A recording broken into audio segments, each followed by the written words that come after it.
Welcome to এমএইচএস Bangla. দেখো, আজকে আমরা একটা নতুন চ্যাপ্টার শুরু করব, সেটা হচ্ছে সরল সুদ কষা। এখন প্রশ্ন হচ্ছে যে কিভাবে আমরা সরল সুদ কষতে পারি। তার আগে তোমাকে জানতে হবে যে সরল সুদ বা এই সুদ জিনিসটা কি। প্রথম কথা হচ্ছে যে এটা জানতে গেলে আমাকে কয়েকটা বিষয় আগে পরিষ্কার করে নিতে হবে। যেমন ধরো যে আমরা যদি কোনো টাকা ব্যাংকে জমা করি এবং সেই টাকা যদি 1 বছর বা 2 বছর পরে আমি তুলে নিয়ে আসি, তাহলে সেক্ষেত্রে দেখা যায় ব্যাংক থেকে আমি কিছু একটা বেশি টাকা পাই। কীরকম? মনে করো তুমি 1000 টাকা ব্যাংকে জমা দিলে, এবার 1 বছর বা 2 বছর পরে যখন তুমি ব্যাংকে গেলে ওই টাকাটি তুলতে, তখন দেখলে যে তোমার পাসবই বা পাসবুকে দেখা গেল সেই টাকাটা হয়ে গেছে হয়তো 1050 টাকা। তাহলে প্রশ্ন হলো যে আমি তো জমা দিয়েছিলাম 1000 টাকা, তাহলে এই 50 টাকা এলো কোথার থেকে? এই 50 টাকাটাই হলো সুদ, যেটা ব্যাংক তোমাকে দিয়েছে। অর্থাৎ আমি যদি ব্যাংকের কাছে টাকা জমা রাখি, তাহলে ব্যাংক আমাকে তার বদলে কিছু পরিমাণ টাকা বাড়তি দেয়। এই যে বাড়তি যে টাকাটা আমরা পাই, সেটাকেই বলা হয় সুদ। বোঝা গেল? তাহলে এখানে দুটো জিনিস আমি বললাম, সেটা হচ্ছে যে আমি একটা টাকা জমা করেছি এবং সেই জমার পরিমাণটা হচ্ছে 1000 টাকা। এবার যখন আমি গেলাম, তখন সেই 1000 টাকার থেকে যখন আমি ব্যাংকে গেলাম, তখন আমি পেলাম 1050 টাকা পেয়েছি, যেখানে 50 টাকা বাড়তি পেয়েছি। তাহলে এই জিনিসগুলি কোনটি কি সেটা আমরা একটু দেখব। প্রথম কথা হচ্ছে, আমাদের প্রথমেই যেটা আছে সেটা হচ্ছে আসল। হ্যাঁ, এটাকে আমি পি অক্ষর দ্বারা লিখলাম, কারণ আসলের ইংরেজি হচ্ছে প্রিন্সিপাল। সেই প্রিন্সিপালের জন্য পি অক্ষর লিখলাম। এবারে আসল কোনটা? আমি যে টাকাটা ব্যাংকে গিয়ে জমা দিলাম, অর্থাৎ আমি 1000 টাকা জমা দিয়েছি, সেই 1000 টাকাটাই হচ্ছে আসল, বা এটাকে মূলধন বলা হয়। অর্থাৎ আসল বা মূলধন, সেই মূলধনের পরিমাণটা হলো কত বলতো? 1000 টাকা। এখানে 1000 টাকা হচ্ছে মূলধন। তাহলে আমি যে টাকাটা জমা দিয়েছিলাম সেটা কি হলো বলতো? মূলধন। একই রকম যদি আমি ব্যাংক থেকে ধার নিই, ব্যাংক থেকে আমি যদি 1000 টাকা লোন নিই বা ধার নেওয়া হয়, তাহলে সেই ক্ষেত্রে কিন্তু আমি যখন ব্যাংকে ওই টাকাটা শোধ করতে যাব, তখন ব্যাংক আমার কাছ থেকে কিন্তু 1000-এর বেশি টাকা নেবে। অর্থাৎ সে হয়তো 1050 বা 1100 টাকা নেবে আমি যখন টাকাটা শোধ করতে যাব। অর্থাৎ ব্যাংক এক্ষেত্রে কি করবে? যে টাকাটা আমাকে ধার দিয়েছে সেই টাকাটা আমার কাছে আসল, বা সেই টাকাটা ব্যাংকের কাছে আসল, সেই টাকাটার উপর কিছু পরিমাণ বাড়তি টাকা ব্যাংক কিন্তু তোমার কাছ থেকে নেবে। এই বাড়তি টাকাটাই সুদ। যদি 100 টাকা বাড়তি নেয়, তাহলে আমার 1000 টাকা ধার ছিল, আরও 100 টাকা বাড়তি, অর্থাৎ 1100 টাকা। এই 100 টাকাটা হচ্ছে সুদ। বোঝা গেল? এরপরে আমি আসছি সুদের হার। সুদের হার, এটাকে ইংরেজিতে বলা হয় rate of interest. Rate of interest, তাই এটাকে আর অক্ষর দ্বারা লিখেছি। সবসময় খেয়াল করবে এই রেট অফ ইন্টারেস্ট কিন্তু এরকম ভাবে পার্সেন্টেজে থাকবে, অর্থাৎ 5%, 6%, 10%, 15%, যে কিছু হতে পারে। এটাকে বলা হয় রেট অফ ইন্টারেস্ট। অর্থাৎ 100 টাকার 1 বছরের সুদ হচ্ছে এটা। যদি এখানে রেট অফ ইন্টারেস্ট আমি মনে করি 5 টাকা, অর্থাৎ তার মানেটা হচ্ছে 100 টাকার 1 বছরের সুদ কত? 5 টাকা। বোঝা গেল? 100 টাকার 1 বছরের সুদ 5 টাকা। বেশ, এর পরেরটা লিখলাম সময়, টি।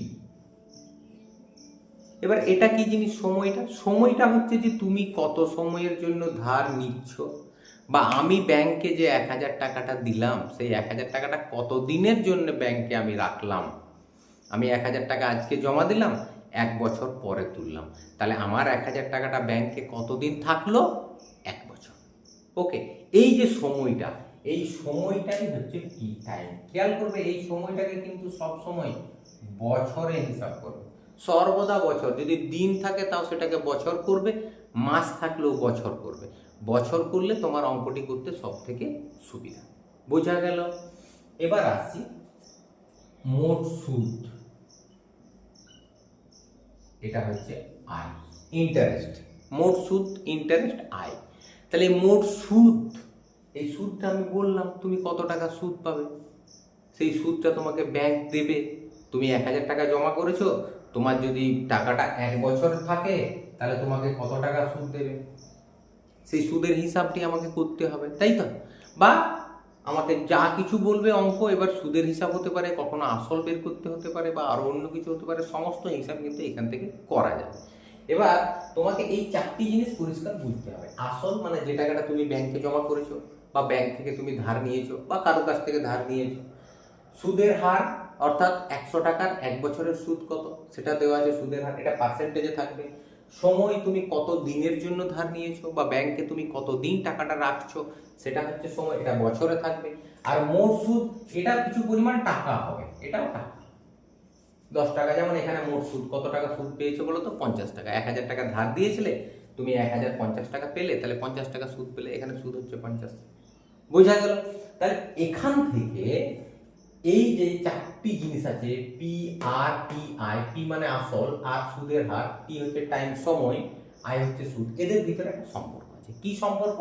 সম্পর্কটা হচ্ছে আই সমান পি আর টি বাই 100। এই সম্পর্কটা তুমি যদি খেয়াল রাখো, ব্যাস তোমার সরল সুদ কথা হয়ে গেল। এখান থেকেই সরল সুদ কথা হবে। দেখো এখান থেকে যদি সুদ হিসাব করি, সমস্তগুলোই দেওয়া আছে, দেখো এটাও দেওয়া আছে, এটাও দেওয়া আছে, এটাও দেওয়া আছে। সুদটা যদি হিসাব করি কত হবে বলো তো? আয়ের মান বের করতে হবে, এই যে আয়, এর মান দেওয়া নেই, বের করতে হবে। পি, পি এর মান কত? 1,000 টাকা বসালাম, 1,000 ইন্টু আর সুদের হার, সুদের হার কত? 5%, 5 ইন্টু টি টাইম, ক বছর রেখেছো দেখি তো? 1 বছর টাকা রেখেছো, 1 বাই নিচে কত আছে বলো তো? 100। একটু কাটাকাটি করলাম, দুটো শূন্য গেল, তাহলে 5 একে 5, 5 10 50 টাকা। তাহলে বলো তুমি ক টাকা সুদ পেলে? 50 টাকা। আমি উদাহরণটা তো কিন্তু 50 টাকায় সুদ বলেছি, দেখো 1,000 টাকায় তুমি 50 টাকা সুদ পেয়েছো, তাহলে হচ্ছে 50 টাকা। ওকে, এবার এখানে আরেকটি জিনিস আছে, সেটা হচ্ছে এটা সুদ আসল। তুমি খেয়াল রাখবে, সুদ আসল, এটার মানেটা হচ্ছে সুদ এবং আসল দুটো মিলে যেটা হয় সেটাকে সুদ আসল বলে। অর্থাৎ আমি যে 1,000 টাকা ধার ব্যাংকে জমা রেখেছিলাম আমার পাসবুকে, সেটা যখন 1 বছর পর আমি তুলতে গেলাম, দেখলাম কত টাকা হয়ে গেছে? 1,050 টাকা। দেখো এর ভিতরে কিন্তু এই যে 50 টাকা বাড়তি, এটা সুদ, এবং তার সঙ্গে যে 1,000 টাকা আছে যেটা আসল, আসল 1,000 এবং সুদ কত হলো বলো তো? 50। এই দুটো কিন্তু একসঙ্গে করা আছে, সুদ এবং আসলকে একসঙ্গে যোগ করা আছে। এই দুটোকে একসঙ্গে যেটা থাকে সেটাকে বলা হচ্ছে সুদ আসল। তাহলে তুমি খেয়াল রাখবে, সুদ আসল মানে হচ্ছে সুদ প্লাস আসল, সুদে এবং আসলে যোগ করে সুদ আসল পাওয়া যায়। ওকে, এবার সুদ আসল থেকে তুমি যদি সুদটাকে বাদ দিয়ে দাও, সুদ আসল 1050, তার থেকে সুদ 50 টাকা বাদ দিয়ে দাও, দেখো 1050 থেকে 50 টাকা বাদ দিলে 1,000 টাকা আসল বেরিয়ে যাবে। সুদ আসল থেকে তুমি আসলটাকে বাদ দিয়ে দাও, সুদ বেরিয়ে যাবে। সুদ আসল আছে 1050, আসল কত? আসল 1,000, বাদ দিয়ে দাও, 1050 থেকে 1,000 বাদ দিয়ে দাও, দেখো 50 টাকা পড়ে থাকছে, থাকছে তো? 50 টাকা থেকে সুদ। তাহলে সুদ আসল থেকে সুদ বাদ দিবে, আসল পাবে, সুদ আসল থেকে আসলটাকে বাদ দেবে, সুদ পাবে। বোঝা গেল? তাহলে এইভাবেই আমরা সরল সুদ কষার অঙ্কগুলি করব। ওকে, চলো এবার একটা অঙ্ক করা যায়। কোষে দেখি 2, 1 নম্বর অঙ্ক। 2 বন্ধু একসঙ্গে একটি ছোট ব্যবসা চালানোর জন্য বার্ষিক 12% সরল সুদের হারে একটি ব্যাংক থেকে 15,000 টাকা ধার নিলেন। 4 বছর পর ওই টাকার জন্য তাদের কত টাকা সুদ দিতে হবে? চলো এখান থেকে দেখি। প্রথমে আমি লিখলাম আসল, ব্র্যাকেটে ফি লিখবে, তারপরে লিখলাম সুদের হার, এগুলো সবই কিন্তু লাগবে, আর এটা লিখলাম সময়, এখানে টি লিখলাম, তারপরে সুদ, এখানে আয় লিখলাম। এই সবগুলো তোমার লাগবে, তাই আমি আগের থেকে লিখে দিলাম। এবার দেখো, প্রথম কথা হচ্ছে আসল। আসল মানে আমি যে টাকাটা ব্যাংক থেকে ধার করলাম বা ব্যাংকে জমা দিলাম, দেখো কত টাকা ধার করেছি, দুই বন্ধু একসঙ্গে একটি ছোট ব্যবসা চালানোর জন্য বার্ষিক 12% সরল সুদের হারে একটি ব্যাংক থেকে 15,000 টাকা ধার নিলেন। পরিষ্কার বলা আছে 15,000 টাকা ধার নিলেন। তাহলে যে টাকাটা ধার করা হয় সেইটাই তো আসল।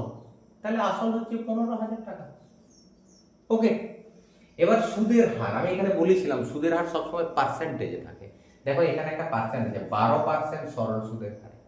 তাহলে পরিষ্কার বলা আছে এখানে সরল সুদের হারটা কত পার্সেন্ট? 12। ওকে, এবার সময়, সময় মানে কত সময়ের জন্য তুমি টাকাটা ধার নিয়েছো। তারা কত সময়ের জন্য নিয়েছে? বলছে 4 বছর পর ওই টাকার জন্য কতটা সুদ দিতে হবে। তাহলে 4 বছর সময়ের জন্য কত সুদ লাগবে? তাহলে সময় কি 4 বছর, এখানে লিখলাম 4 বছর।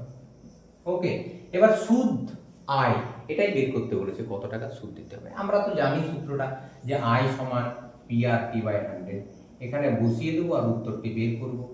আয় সমান পি এর মান হচ্ছে 15,000, আর এর মান হচ্ছে 12%, টি মানে 4/100। ওকে, দুটো শূন্য গেল। তাহলে আয় সমান কত হলো দেখো, 4 15 60 90, 9,000, তাই তো। 15 12 180, সরি এটা ভুল হচ্ছে, 4 15 60 6 72, 7,200 টাকা। ওকে, তাহলে এর জন্য তাদেরকে কত টাকা সুদ দিতে হবে? 7,200 টাকা সুদ দিতে হবে। বোঝা গেল? তাহলে এইভাবেই অঙ্কগুলো খুব সহজেই কিন্তু হয়ে যাবে।